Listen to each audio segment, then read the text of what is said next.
kakek nikahi cinta pertama setelah gagal move on puluhan tahun, pas sah auto nyosor bikin nenek tersengat.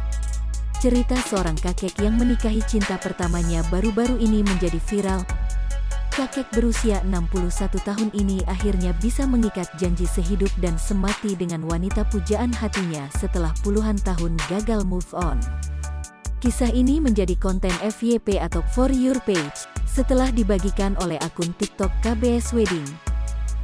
Dalam video, sang kakek tampak bersanding bersama wanita yang sudah disukainya sejak lama. Sang kakek tampak mengenakan setelan kemeja hitam lengkap dengan peci. Sedangkan istrinya tampak cantik dengan mengenakan gaun pernikahan kebaya dan kerudung berwarna putih. Penampilan sang istri juga semakin anggun dengan sentuhan make up natural dan siger di kepalanya. Pasangan pengantin yang sudah lanjut usia itu tampak sumringah saat menunjukkan buku nikah mereka. Sang kakek juga tampak tidak bisa membendung rasa bahagianya dan langsung menyosor istrinya. Ia mencium pipi sang istri dengan lembut. Hal itu langsung membuat sang istri berlagak kocak seperti abis tersengat sambil tertawa lebar di hadapan fotografer. Aksi kakek yang menyosor istri barunya itu juga kembali terjadi saat duduk di dalam rumah.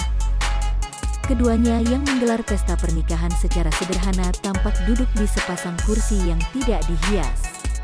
Mereka hendak melakukan sesi pemotretan di dalam rumah. Sang kakek lantas lagi-lagi mencium pipi istrinya. Sementara ekspresi sang istri hanya tersenyum saat momen itu terekam kamera. Sontak, kisah cinta sang kakek yang menikahi cinta pertamanya di usia 61 tahun langsung dibanjiri komentar warganet. Mereka menuliskan beragam komentar kocak sampai mendukung aksi kakek itu yang terus menyosor.